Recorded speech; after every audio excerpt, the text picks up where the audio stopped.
Na Turquia, em 2021, uma família de nômades registra o desaparecimento de uma de suas filhas. A busca por ela vai demorar dias e foi acompanhada por todos com muita agonia. Depois de encontrada, o resultado de um DNA vai mudar totalmente o andamento desse caso e vai deixar todos de queixo caído. Uma história que ficou marcada para sempre como sendo o caso mais polêmico e enigmático da Turquia.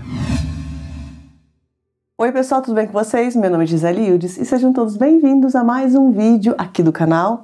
Bom, a história que eu vou contar para vocês hoje é muito delicada, muito polêmica, principalmente depois do resultado do DNA que vai revelar quem era o pai realmente da menina que desapareceu na Turquia. Vai deixar vocês assim de boca aberta, tipo, meu Deus, como assim? Então fica comigo aqui até o final para saber de todos os detalhes desse caso, mas eu já vou avisar para vocês que este é um conteúdo muito chocante e pode ser muito sensível para algumas pessoas. Então, se você preferir, pula esse vídeo, por favor. Então hoje eu vou contar para vocês a história da Müslüme Yal. Ela nasceu no dia 4 de junho de 2019 na Turquia e a família dela conta que ela sempre foi muito esperta, muito ativa e uma menina bem agitada e cheia de vida. A família da Müslüme é uma família bem grande, ela tinha 6 irmãos e ela foi a penúltima a nascer. Então além dela tinha uma irmã que era ainda mais nova. E a família Yal é originária da província de Karaman, mas eles não ficavam o tempo todo lá porque eles eram nômades. Eles não tinham uma casa, os pais dela, os irmãos, tios, tias e primos viviam todos juntos em tendas ou barracas, né? Que são essas tendas aqui que vocês estão vendo na foto. E eles ficavam se mudando pela Turquia conforme o período do ano, porque o ganha-pão deles eram os animais que eles criavam. Então eles tinham ovelhas e cabras e para criar os animais eles fogem do inverno rigoroso de algumas regiões da Turquia. Então em 2021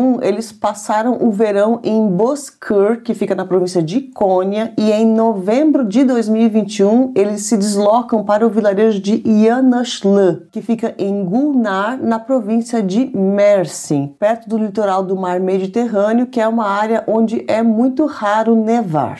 E no dia 10 de novembro de 2021 eles chegam no local onde eles queriam ficar, então todos os homens começam ali a armar, né, as tendas e tal, para eles passarem o inverno por lá.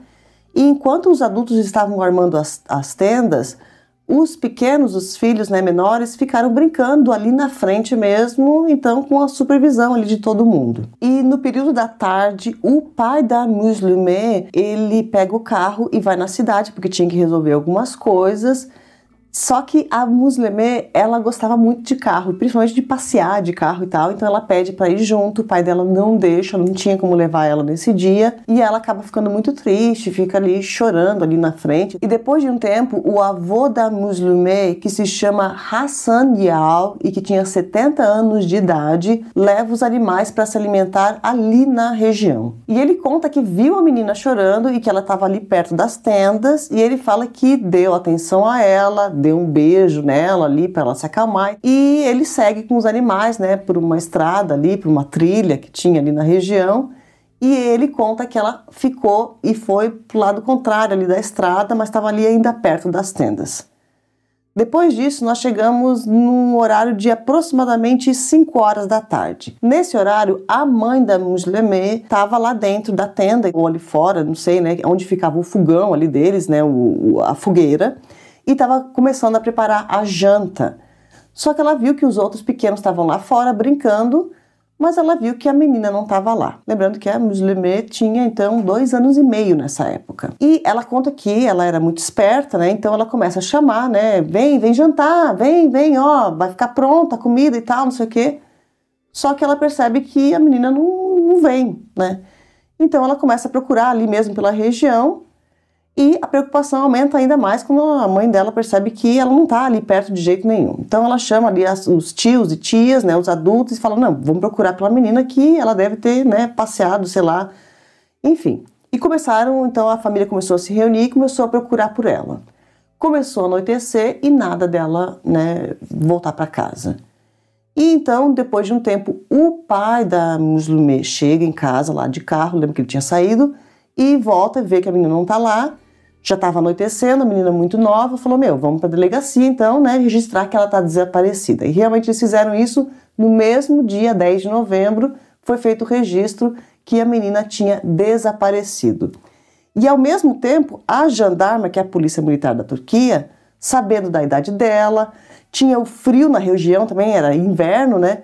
E aquela noite estava ali aproximadamente 11 graus naquela região e estava ventando muito, então além da temperatura estar baixa, aquele vento frio, a jandarma estava muito preocupada, já mandou outras equipes também irem lá para esse vilarejo e tentar achar aquela menina naquela mesma madrugada. E aqui começa um desespero ainda maior, porque durante a madrugada ela não foi encontrada pela equipe de busca. E no próximo dia, outras equipes são enviadas para essa região para procurar por ela. Então, além da jandarma, da polícia militar, nós tínhamos também os bombeiros procurando por ela. Também enviaram alguns profissionais que tinham drones, então levantaram os drones para procurar ali pela região. E além disso também, eles trouxeram alguns cachorros treinados que vieram do batalhão de Antalya, especialmente para procurar por ela. Vão passar dias e as equipes durante o dia e durante a madrugada ficavam procurando, mas nada de encontrar essa menina. E aqui nesse ponto a notícia se espalhou pela Turquia e a história foi parar no programa da Müge. Agora pausa aqui só para eu explicar rapidinho o que é o programa da Müge. A Müge, que é essa turca loira aqui que vocês estão vendo na foto, tem um programa que é estilo Casos de Família que a gente tem no Brasil. Sim, é bem barraco, baixaria e confusão o programa dela. Ela conta as histórias e leva os familiares para o palco e os familiares começam a acusar um outro, rola briga e tudo mais. Mas a maioria dos casos que a Müge pega para contar no programa dela são casos criminais. Então é um programa muito sério, tá?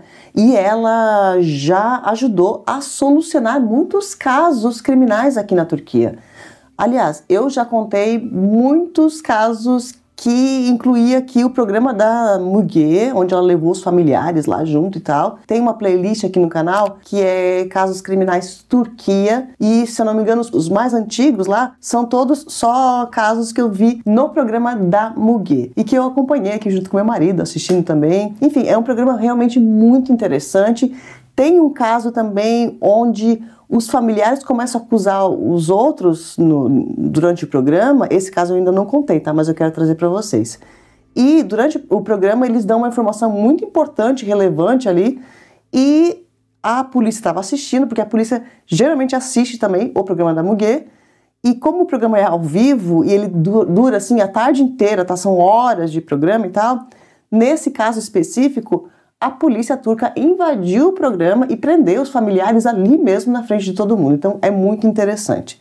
Bom, mas nesse caso aqui que a Müge contou, foi diferente, porque ela não pôde levar os familiares aqui, né, da Müslüme lá para o programa, porque eles estavam participando das buscas lá também. Então o que ela fez? Ela enviou seus jornalistas para lá, e lá mesmo onde estava acontecendo as buscas, ela vai entrevistando eles. E é importante falar também que o programa da Müge tem uma audiência muito grande na Turquia. Então depois que ela começou a cobrir esse caso, todos da Turquia ficaram sabendo da história e o que era uma pequena busca começou a ficar maior ainda. Agora, voltando na cena, além de falar com a Müge, o avô da Müslüme, que estava totalmente envolvido nas buscas ali pela neta, dá entrevista para outros jornais também no 5º dia das buscas, onde ele conta que a Müslüme era muito ativa, muito esperta, e ele fala que estava muito triste e preocupado com ela. Bom, a busca continua e é importante falar que a região onde a família estava era uma região montanhosa e tem um canyon ali na região, um lugar muito perigoso para uma menina daquela idade. Então, as equipes de busca também escalaram as rochas para tentar encontrar qualquer pista, mas nada. E depois de 9 dias, no dia 19 de novembro de 2021, infelizmente chegou a notícia que ninguém queria escutar, né? A Müslüme foi encontrada sem vida em uma área ali de montanha da região, e ela estava ali no meio das rochas e tinha algumas árvores altas do lado e tal, e ela estava num local que era aproximadamente 7 quilômetros de distância da onde a família colocou as tendas. Então ela estava bem longe de casa, e além disso também ela estava num local de difícil acesso. Ali de cara dava para ver que uma menina daquela idade jamais conseguiria subir a trilha, porque como ela estava na montanha, tinha que fazer uma trilha assim para subir entre as rochas, meio que até quase que escalar as rochas para subir e chegar no ponto onde ela estava. Então era impossível ela ter chegado lá sozinha, ou seja, alguém carregou ela no colo e colocou lá, né, no local onde ela foi encontrada. E o triste dessa história também é que eles levaram aqueles drones lá para sobrevoar a região logo no primeiro dia de buscas, não durante aquela madrugada, mas no dia seguinte os drones já estavam lá e os profissionais dos drones, eles sobrevoaram exatamente essa região onde ela estava. Só que o drone não conseguiu ver por causa das árvores que tinha ali do lado, então a visibilidade do alto não dava para ver ela, né? Agora vamos falar sobre as evidências, né? O que eles encontraram ali e como exatamente que ela foi encontrada, qual era o estado que ela estava. Bom, é muito triste falar isso, tá? Mas uma menina tão pequena, né? Ela estava então com roupas aqui para cima, mas da cintura para baixo ela estava totalmente sem roupas. E isso leva a gente a pensar em algo, né? Mas calma, tá? Que eu já vou falar sobre os exames que foram feitos nela. Ali no local também é importante falar que a polícia não encontrou nada, nenhuma evidência ali, né, de quem tenha feito aquilo, algo, né, que o criminoso deixou por ali, nada. Tava só ela ali no local. Bom, logo depois de examinar a cena, então, eles já levaram ela para fazer os primeiros exames. E esse exame que foi feito nela foi muito difícil de fazer, porque ela estava ali há 9 dias. Aquela região é muito fria durante a noite, mas ela é mais quente durante o dia, então ela estava ali num estado, né, difícil de analisar, vamos dizer assim. E por esse motivo, então, o exame não foi feito somente por um laboratório, porque eles não tiveram ali conclusões e tal, então eles acabaram levando para 2 laboratórios diferentes. Sobre a causa da morte, nenhum dos 2 laboratórios conseguiu concluir exatamente como foi que ela faleceu. Só que os 2 laboratórios chegaram a uma conclusão, que ela realmente faleceu durante aquela noite que ela desapareceu, do dia 10, ou no dia seguinte, no dia 11. Muitos especialistas aqui no assunto falaram sobre isso e falaram que existia uma grande possibilidade de ela ter falecido de hipotermia, né, devido à idade e às condições climáticas ali da região. Só que é importante falar que nenhum dos legistas que examinou ela definiu realmente, né, como foi que ela faleceu. Agora lembra que ela estava sem roupas, né, da cintura para baixo. Um dos laboratórios que examinou ela falou que não existia nenhuma evidência de que alguém forçou uma relação íntima com ela. Já o segundo laboratório falou o contrário, falou que sim, que existiam ali uma possibilidade de alguém ter forçado uma relação íntima com aquela menina. E no exame que foi feito nela, os 2 laboratórios também encontraram uma grande quantidade de saliva no pescoço da Muslimé. Essa saliva pertencia ao avô dela. Então a polícia pergunta pro avô, né, por que tinha saliva ali no pescoço da sua neta? E ele conta que antes dela sair, porque ela estava chorando e tal, ele tinha beijado ela, deve ter beijado ali no pescoço e tal. Ele falou que era a neta dele, que ele sempre beijava ela, então aquilo não era nada indecente, era algo normal. Mas também é importante falar que o laboratório falou que era uma quantidade muito grande, que talvez não seria compatível somente com um beijo, mas sim com lambidas no pescoço dela. E tudo que eu falei para vocês até agora já é muito chocante, né? Mas o choque maior ainda vem agora quando as autoridades ali pedem um exame de DNA para confirmar quem eram realmente os pais da Muslimé. E realmente a Muslimé era filha da mãe dela, que se chama Selvi Yal, mas ela não era filha do pai, que se chama Mehmet. Então, sabendo disso, eles recolhem o DNA ali de outros familiares, né, que moravam naquela tenda ali, de todos os homens, né, que estavam ali numa idade superior, inclusive dos irmãos dela também. E recolhendo esse material, eles descobrem que a Muslimeh, na verdade, ela era filha do avô dela. Bom, e ainda piora, tá? Piora mais essa situação, porque depois deles descobrirem que o avô era também o pai da menina, eles pedem então um exame de DNA nos outros irmãos da Muslimeh para ver, né, o que estava acontecendo exatamente dentro daquela tenda. E eles descobrem que além da Muslimeh, uma das irmãs dela, que tinha 14 anos na época, era também filha e neta do avô. E é agora que entra a Muguet novamente. Ela ficou enlouquecida depois dessa informação ser divulgada e começa um fervor aqui na Turquia. Tava todo mundo tipo, meu, como assim? Que isso? O avô é pai também das crianças e é o avô paterno, tá? Só para deixar bem claro, então, era... Ai, nem sei, né? Olha que confusão. É o sogro dormindo com a nora. Então tava todo mundo... Que isso, gente? Que tipo de gente é essa? Como assim que essas pessoas moram aqui no nosso país? São nossos cidadãos? O que acontece dentro daquela tenda? Todo mundo estava apavorado. E aqui nesse ponto é importante falar também que assim que a Muslimeh foi localizada, naquele mesmo dia que ela foi encontrada, como ela foi encontrada sem vida, a polícia turca já levou 8 ou 9 dos integrantes da família para a delegacia e entre eles estava o avô paterno, a avó materna, a avó paterna, a mãe dela, um dos irmãos, tios e tias. E todos vão ficar presos por 3 dias. O exame que eles fizeram nela ficou pronto logo nos primeiros dias, enquanto eles estavam presos. E depois dos exames, ela foi liberada para ser enterrada e parte dos familiares não participaram do enterro porque estavam presos. A polícia então pergunta para o avô primeiro, né? O que está acontecendo aqui? Você não é só o avô dessas 2 meninas, uma que faleceu e a outra lá de 14 anos que está viva, você também é o pai delas. Como assim? O avô fala que ele é inocente, que nunca encostou a mão em ninguém e que ele não acreditava nos resultados de DNA, que isso aí seria tudo uma farsa, algo contra ele e assim vai. Bom, então eles vão pressionar a mãe da Muslimeh, né, para perguntar, né? E de início a mãe dela falou que, olha, o meu sogro nunca tocou em mim, imagina, isso nunca aconteceu, esse resultado aí tá errado, tem alguma coisa de errado e tal.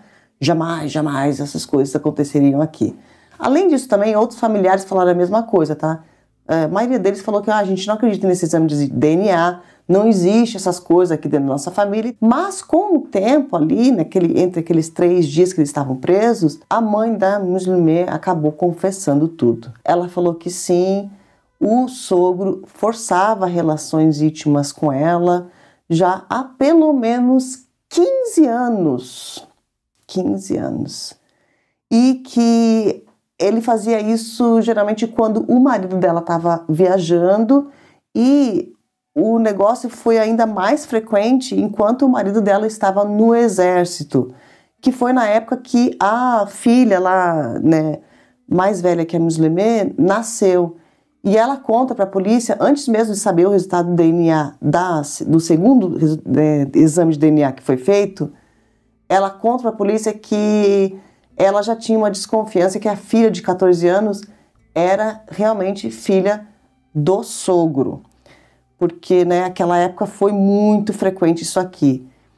Então, ali ela confessou tudo, realmente muito arrasada, e ela fala que ela não falou tudo isso antes e nunca contou isso para ninguém da família, porque ela sempre foi ameaçada pelo sogro. E é importante falar que o sogro dela, né, o avô da Muslimeh, ele sempre foi o chefe da família, era ele que mandava em todo mundo, então ele era um homem muito autoritário, todo mundo seguia as regras dele, e a mãe da Muslimeh falou que nunca contou porque ela sempre teve muito medo dele. Ele era também uma pessoa muito brava, muito agressiva, e ela tinha medo que ele fizesse alguma coisa com ela ou com um dos filhos dela, que também era um dele, né? Olha que rolo, né? Bom, nesse ponto aqui, a polícia libera todos os familiares, com a exceção do avô. O avô vai ser o único familiar que vai ficar preso até o dia do julgamento. A mãe da Musleme foi enviada para um abrigo de mulheres e eles entraram ali com um tratamento psicológico, porque ela estava muito abalada e logo no início também os profissionais já perceberam que ela precisava de ajuda. E assim que a mãe foi enviada para um abrigo de mulheres, os filhos pequenos foram colocados sob a proteção do Estado até o final da investigação. E ao mesmo tempo que isso tudo estava acontecendo, vamos lembrar da Muguê lá, né? Todos os dias, acho que ela faz o programa, se não me engano, de segunda a sexta, tipo, começa 1h da tarde, termina 6 horas, são horas, assim, programa ao vivo, então ela estava todos os dias falando disso. Uma confusão muito grande aqui na Turquia, os turcos também, né, fazendo protestos e tal, né? Como assim? O que as pessoas estão fazendo? E como ficou muito polêmico esse caso aqui, né, uma confusão muito grande, as autoridades, então, nesse ponto aqui, eles proibiram que a mídia falasse sobre o assunto, né, que divulgasse as informações. E então a investigação seguiria em sigilo e ninguém podia mais falar nada até o dia do julgamento. O julgamento vai iniciar quase 2 anos depois do crime somente. O avô, então, estava sendo julgado por tirar a vida da Musleme, por forçar uma relação íntima com ela e com a mãe dela também, e também por privação de liberdade. Então ele está trancando ali a nora e tal, a neta e filha. E além do avô, outros 3 membros da família também foram julgados. Só que esses outros 3 membros, eles ficaram em liberdade, né, aguardando o julgamento em liberdade. E quem que eram eles? Era o irmão da Musleme, a avó paterna da Musleme, que era casada então com esse avô aí maluco, e fora isso também a mãe da Musleme, que foi a que, né, foi ali abusada durante muitos anos também pelo avô. E os 3 foram julgados por serem cúmplices do avô. E esse julgamento ele foi muito complicado e ele vai demorar muito tempo para ser concluído. E esse aqui é importante falar também que foi o primeiro julgamento, tá? E por que foi complicado? Porque primeiro que o avô não confessou nada. Ele declarou ali durante o julgamento também que ele era inocente, que ele não tinha nada a ver com isso e que ele não queria mais falar sobre isso porque ele era inocente. E fora isso também nós temos a necrópsia lá que foi inconclusiva, então ninguém sabe exatamente o que aconteceu naquele dia que ela desapareceu. E em outubro de 2023 sai a primeira sentença, vamos falar assim, né, desse caso. Bom, o avô, ele foi considerado culpado por ter forçado a relação íntima com a mãe da Musleme. E é importante falar também que a consequência, né, desse abuso aí que demorou muitos anos também gerou outros 2 filhos. E além disso também, ele foi considerado culpado por ter forçado uma relação íntima com a Musleme. Eu acredito, eu não sei, tá, gente? Eles não falaram exatamente por que ele foi considerado culpado por isso, mas eu acredito que foi aquela questão da saliva. Ela lembra que tinha muita saliva aqui? Então, não foi que ele foi acusado por ter forçado uma relação íntima, mas por ter feito... eu não consegui traduzir isso aqui direito, mas é como se fosse um assédio somente, sabe? De um pequeno, né? De um menor. Então, é muito importante falar isso também.